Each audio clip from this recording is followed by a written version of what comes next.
வாழ்க வையகம், வாழ்க வளமுடன்.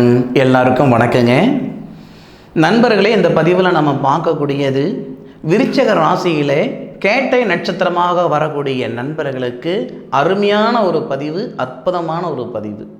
அப்பேற்பட்ட கேட்டை நட்சத்திரத்தில் பிறந்த நண்பர்களுடைய வாழ்க்கை எப்படி இருக்கும், வாழ்வாதாரம் எப்படி இருக்கும், கேட்டை நட்சத்திரத்துக்கு உண்டான திருத்தலம் எந்த ஊரில் இருக்குது, என்னைக்கு நீங்கள் போயிட்டு வரணும் அப்படின்ற முழுமையான ஒரு பதிவு தானுங்க இந்த ஒரு பதிவு.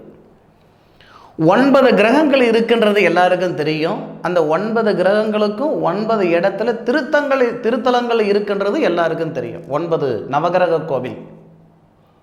நமக்கு ராசிக்கு கொடுக்கக்கூடிய முக்கியத்துவங்கள் நட்சத்திரங்களுக்கு கொடுக்கறது இல்லையே.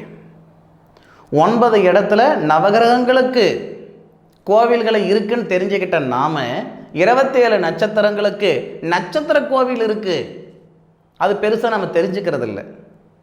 இந்த பதிவில் அதை பற்றியும் நம்ம பார்க்க போகிறோம். கேட்டை நட்சத்திரம் அப்படின்னா நட்சத்திரத்தின் நாயகன் யாருன்னு பார்க்கும்போது புதன். அந்த நட்சத்திரத்துடைய நாயகன் புதனாக இருந்தாலும், அதாவது அதிபதி புதனாக இருந்தாலும், அந்த நட்சத்திரத்தில் பிறந்த, அந்த நட்சத்திரத்தில் அவதரித்த கடவுள் யாரு? உச்சிஷ்ட கணபதி. உச்சிஷ்ட கணபதி அவதரித்த நட்சத்திரம் தானுங்க இந்த கேட்டை நட்சத்திரம். ஆனால் கேட்டை நட்சத்திரத்தில் பிறந்த நண்பர்களுக்கு விநாயகர் மேலே ஒரு மிகப்பெரிய ஒரு நாட்டம் இருக்கும். அப்போ கேட்டை நட்சத்திரத்தில் பிறந்த நண்பர்கள் எந்த திருத்தலத்துக்கு போனால் சிறப்பாக இருக்கும் அப்படின்னா, உங்களுடைய ராசிநாதன் அப்படின்னு சொல்லக்கூடிய வைத்தீஸ்வரன் கோவிலா, செவ்வாவுடைய கோவிலா, அது உங்கள் ராசிநாதனுடைய கோவில் கிடையாது. அப்போ உங்கள் நட்சத்திரத்துக்கு அதிபதி புதனுடைய கோவிலா, அதுவும் கிடையாது. அப்படி என்ன சாமி அப்படின்னா வரதராஜ பெருமாள். வரதராஜ பெருமாள் அப்படின்னா நம்ம நேராக நம்ம திருப்பதி போயிடலாமா?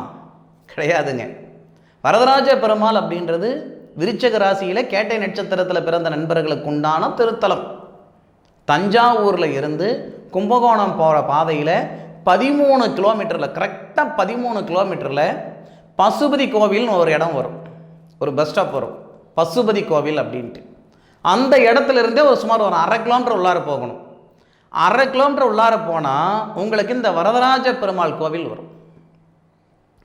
அந்த வரதராஜ பெருமாள் கோவில், பசுபதி கோவில் தான், ஊர் பேர் பசுபதி கோவில் தான். அங்கே இருந்து ஒரு 1/2 கிலோமீட்டரில் தான் உங்களுக்கு அந்த வரதராஜ பெருமாள் வரும். அந்த திருத்தலம் தான் இந்த கேட்டை நட்சத்திரத்தில் பிறந்த நண்பர்களுடைய திருத்தலம். இந்த பிரபஞ்சம் ஒவ்வொருத்தருக்கும் ஒவ்வொரு விதமான நேரத்தில் தான் வளர்ச்சி கொடுக்குது. எல்லாருக்கும் ஒரே நேரத்தில் வளர்ச்சி கொடுக்கறது இல்லை. அந்த மாதிரி கேட்டை நட்சத்திரத்தில் பிறந்த நண்பர்கள் பொதுவாகவே தனித்து செயல்படணுன்ற ஆசை அதிகமாக இருக்கும். காசாக இருந்தாலும் நான் சம்பாதிக்கிறதா இருக்கணுங்க அப்படின்ட்டு நிறைய நண்பர்களுக்கு வெளிநாடு யோகம் வரும், நிறைய நண்பர்களுக்கு வெளிநாடு பிராப்தம் வரும். அப்போது வெளிநாடு போகிறவங்களா இருக்கட்டும், வெளிநாடு சம்மந்தப்பட்ட வேலைகள் செய்கிறவங்களா இருக்கட்டும், இல்லை ஷேர் மார்க்கெட்டில் பிஸ்னஸ் பண்ணுறவங்களா இருக்கட்டும், அல்லது ஐடி நிறுவனத்தில் வேலை பார்க்குறவங்களா இருக்கட்டும், இந்த கேட்டை நட்சத்திரத்தில் பிறந்தவங்க நிறைய பேர் இருப்பாங்க. பொதுவாக அந்த கேட்டை நட்சத்திரத்தில் பிறந்த நண்பர்களுக்கு குடும்பத்து மேலேயும் சமூகத்து மேலேயும் நிறைய அக்கறை இருக்கும்.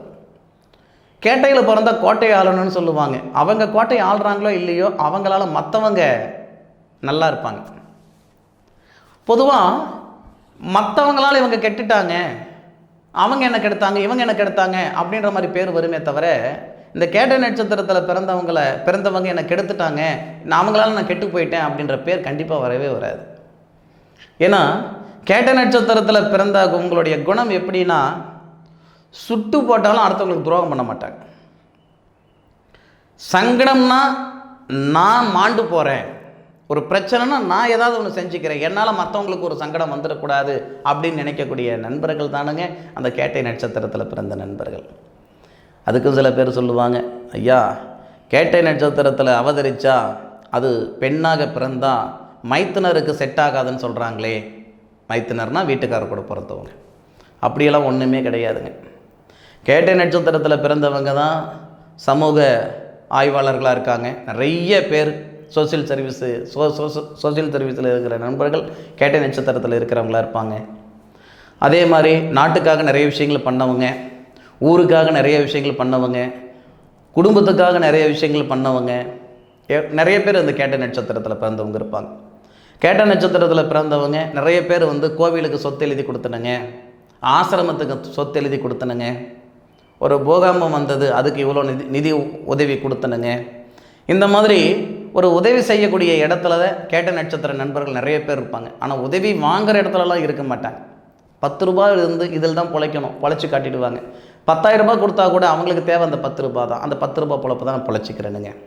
அந்த மாதிரி எண்ணங்களெல்லாம் இந்த கேட்ட நட்சத்திரத்தில் பிறந்த நண்பர்கள் ரொம்ப ரொம்ப ஜாஸ்தி. அப்போது கேட்ட நட்சத்திர நண்பர்களுக்கு நீங்கள் செல்ல வேண்டிய ஒரு திருத்தலம் அப்படின்ட்டு ஒன்று இந்தியாவில் தமிழ்நாட்டில் ஒன்று இருக்குது. அப்படின்னா வரதராஜ பெருமாள் கோவில். அந்த வரதராஜ பெருமாள் கோவிலுக்கு உங்களுடைய வாழ்நாளில் ஒரு முறையாவது நீங்கள் போய் பாருங்கள்.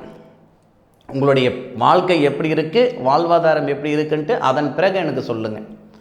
தஞ்சாவூரில் இருந்து கும்பகோணம் போகிற பாதையில் 13வது கிலோமீட்டரில் பசுபதி கோவில் அப்படின்ற இடத்துல இருந்து ஒரு 1/2 கிலோமீட்டரில் வரதராஜ பெருமாள் திருத்தலம் இருக்கும். போயிட்டு வந்துட்டு அனுபவித்து கமெண்ட்டில் சொல்லுங்கள். சரி நண்பர்களே, கேட்ட நட்சத்திரத்தில் பிறந்த நண்பர்களுக்கு பயனுள்ள ஒரு பதிவாக இது இருக்குன்னு நான் நம்புகிறேனுங்க. என்னுடைய காணொலியை முழுமையாக பார்த்ததுக்கு மனசிலிருந்து மனமார்ந்த நன்றிகளை சொல்லிக்கிறேனுங்க. மீண்டும் அடுத்த ஒரு அற்புதமான தருணத்தில் உங்கள் அனைவரையும் சந்திக்கும் வரை உங்களிடமிருந்து விடைபெறுவது உங்கள் வீட்டு ஜோதிட நண்பனான மா காளிதாஸ் மணிகண்டன். திருச்சிற்றம்பலம். வாழ்க வையகம், வாழ்க வளமுடன்.